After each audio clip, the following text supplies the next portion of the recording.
What is up, guys? In this video, I'm going to be going through the 5 most important sports betting habits. If you learn them, if you internalize them, you're going to make a ton of money gambling. So that's the goal of this video. Every tip I give out is something I learned the hard way.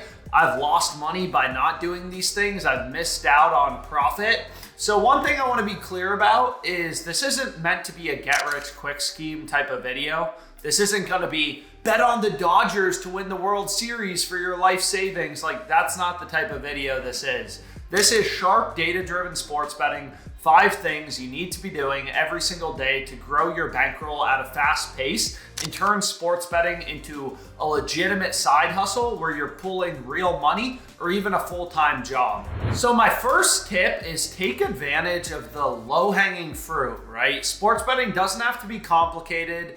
Even if you have a smaller bankroll, $1,000, $500, you can still make some decent profits just playing sportsbook promotions. Granted, I do recommend having at least $1,000 until you really start taking your sports betting seriously, because a lot of these books have, sign-up bonuses. Like DraftKings has an $1,000 deposit match. You put in $1,000, they match it, there's a rollover. But if you only have $100 ready to go, you're kind of wasting the sign-up bonus, because the sign-up bonus is up to $1,000. But basically, all these books are competing for new customers. So they all run these promos. Some of them are super lucrative, and you can make a lot of money just on sign-up bonuses. I made a video a few years ago. Granted, some sports books have launched, some have gone out of business. So it's not maybe exactly correct, but it's directionally correct, is you could make $18,000 completely risk-free if you traveled to every state to do every book sign-up bonus in a mathematically optimal way, and you hedge them.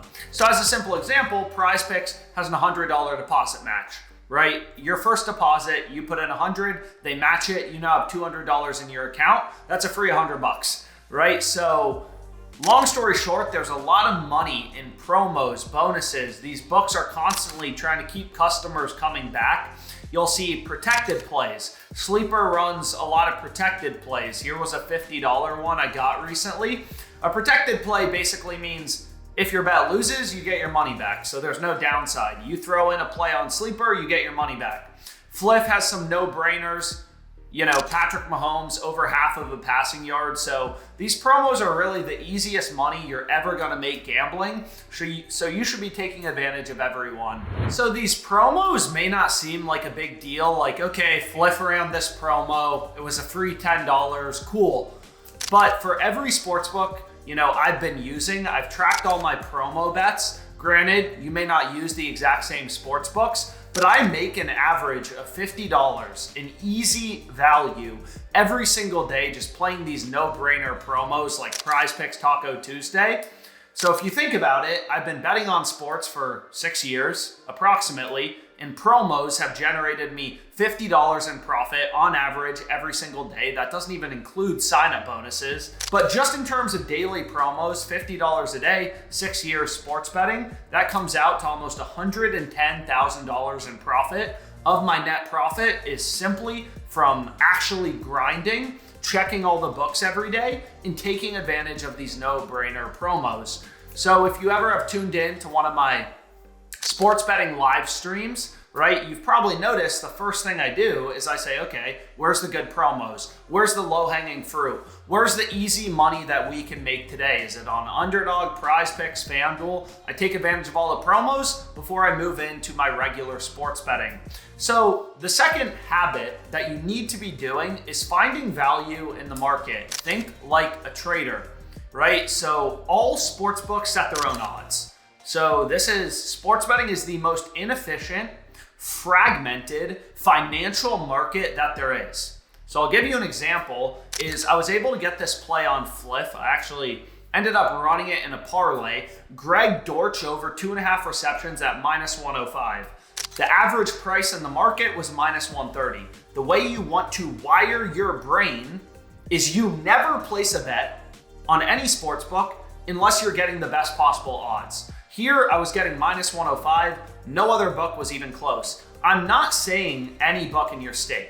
I'm saying any book, period, right? If there's sports books in Canada that are offering this at plus 105, that's an indication to me as a sports bettor that my bet at minus 105 is a ripoff. So for example, sports books like, Pinnacle is known to be a really sharp book. They have this priced at minus 115. I don't use Pinnacle. It's not legal in the US, but it's a data point, a source of information. And if you want to beat the books long term, it's about data. So if you want a trading analogy, right, this is kind of like buying a stock for $105, minus 105 on flip, when everybody else, all the other sports books on average, there's hundreds of sports books, hundreds of data points, have this priced around minus 130, 130 bucks. We're basically getting a $25 discount. You can also see from a data-driven perspective, this is really how you want to wire your brain to finding value. Flip is the only sports book with Greg Dortch's under favored, right? They have more juice towards his under, minus 140. So they're telling you through their odds that we think he's more likely to go under as opposed to over. Every other book, including sharp books like Bet Online, they all have the over heavily favored. Bet Online, a very sharp book, they have this line at minus 135. So that's an indication to me, hey, I'm getting good value on flip. I'm getting a bet with an edge. Every sports book has tens of thousands of lines up at any given time. All these player props, stuff like that. As a sports bettor, you don't need to bet on every game, every player, obviously. You're basically hunting for those rare few, small percentage of plays that actually have an edge. You're looking for the needles in the haystack. So the third habit, and I'm not really sure if this is a habit, but I consider it a habit, is every single day you should be learning, right? There are tons of people on YouTube. It's not just me, right? There's tons of smart, sharp sports bettors who produce sports betting content on YouTube, on Twitter, all these different platforms. Every single day you should be learning from these people. What books are the most exploitable? Where are the best edges? Where are the best promos? Where's easy money I can make? So I'll give you a simple example is Arbitrage is a professional sports bettor. He's up over $100,000 in risk-free profit with arbitrage betting. Arbitrage is when two books have such different odds that you can bet equal and opposite outcomes on two books to guarantee a profit. You bet the over on one book, under on a different book, make a risk-free profit. It's an awesome strategy. But long story short, out of the kindness of his heart, he live streams every single week going through his arbitrage bets. He explains strategies, answers questions. He goes through which books are most exploitable for arbitrage, and he does this all for free. So constantly investing in your education every single day, spending even just 10 minutes, right, to learn from other sharp bettors, watch YouTube tutorials on new sports books that have good promos and exploitable edges. That's gonna make you a lot of money. I did that initially when I started betting. I reached out to hundreds of professional sports bettors. I learned from them. I learned about arbitrage, middles, positive EV. And obviously that has helped me immensely make a ton of money. So invest in your sports betting education. So just as a simple example of investing in your betting education, there's two new betting exchanges that have launched. They're called Novig, ProfitX, and they're available in nearly every state. So what's interesting about these sites is they're peer-to-peer. So there's no betting limits, right? Like you could be up $2 million profit on Novig and ProfitX, they don't care. It's peer-to-peer, so you'll never get limited. And for that reason, betting exchanges are super profitable, super exploitable for risk-free profit arbitrage betting, because you can bet however much you want. You'll see OddsJam users, people using the arbitrage tool, slamming arbitrage bets on Novig and ProfitX for over $100 risk-free profit every single day. That's something I learned about just from reaching out to other sharp bettors. Hey, I heard these new books launched. What's the best way to beat them? Well, they're pretty hard to beat for EV betting because these books are pretty sharp. They have a lot of syndicates on them because they don't have limits. So the best strategy for beating Novig and ProfitX is arbitrage. And at this point, I've been able to make hundreds of dollars nearly every single day just arbitrage betting on Novig and ProfitX, these peer-to-peer betting exchanges against each other where you're never going to get limited, you're never going to have your max bet size cut down. So that kind of brings me to my fourth habit. And my fourth habit is I stay disciplined. I know I'm going to have losing days, right? Especially if you're mainly EV betting. If you're arbitrage betting, risk-free profit betting, you can win every single day of the week like Arb Thief. But if you're using positive EV betting, which I believe is higher risk, but also higher return, so you're gonna have some variance, kind of like investing in the stock market versus bonds, is you're gonna have some variance. So it's important to stay disciplined and manage your bankroll. Like even if you make $100 arbitrage betting, if you go throw that $100 in profit on some degenerate parlay, you can lose your money back real quick.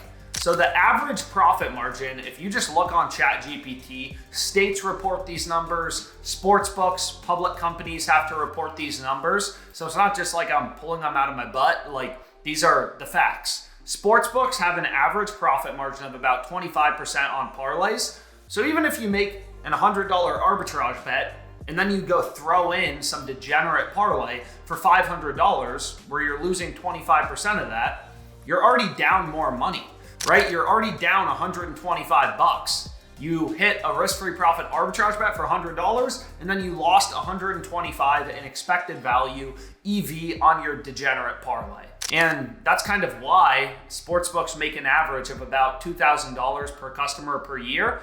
Is it adds up quickly. Most people aren't even betting that much, but when the sportsbook has a profit margin of 25% over them, which is literally just the facts, it's easy to lose $2,000, right? You don't even have to bet that much. That's $8,000 in a year.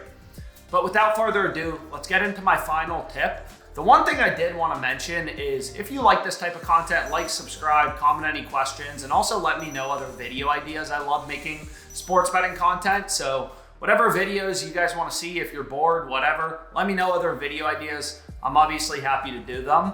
I love making gambling content, so I'm down to do whatever types of videos people want to see. So my final tip is spend a little bit of time sports betting. You don't have to spend a ton of time, but you should be checking for profitable bets all times of the day. I mean, sports betting is a financial market. You never know when the best arbitrage bets are gonna occur. So you can see Arbfather, he's like the GOAT of arbitrage betting, one of them at least. He hit this play for $50 risk-free profit. If he wasn't on his computer, he would have missed out on it and he'd be $50 less rich. It's really that simple. These golden profitable plays are not gonna last forever. So if you're asleep at the wheel or you're only checking for profitable NFL bets on a Sunday 5 minutes before the game, you're already losing. You have to put in the time. You have to put in the work. This isn't a get-rich-quick scheme. But you just don't know when the best bets are gonna occur. I mean, it was the same thing when I was a trader, right? When I was a trader working on Wall Street, most of the day, it's pretty boring. However, that 10% of the day when a huge order comes in, a really good trade, and you have to set prices, you have to make a decision, do I want this trade or not? You have to move quickly and get the trade before another counterparty does. You can't just say, nah, I'll think about this trade, I'll call you back in an hour. That's not how it works. If you don't take the trade, somebody else may. So long story short, the more time you put into sports betting, the better.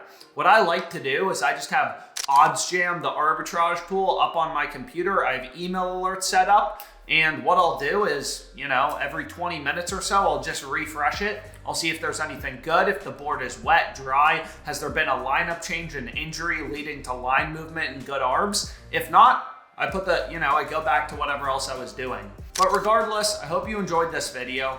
Any questions, comment, subscribe, do all that good stuff, but comment any questions. I'm happy to answer. And again, thanks so much for your time, guys. It's almost NFL season, so hopefully this video was helpful and you guys absolutely destroy the books this football season.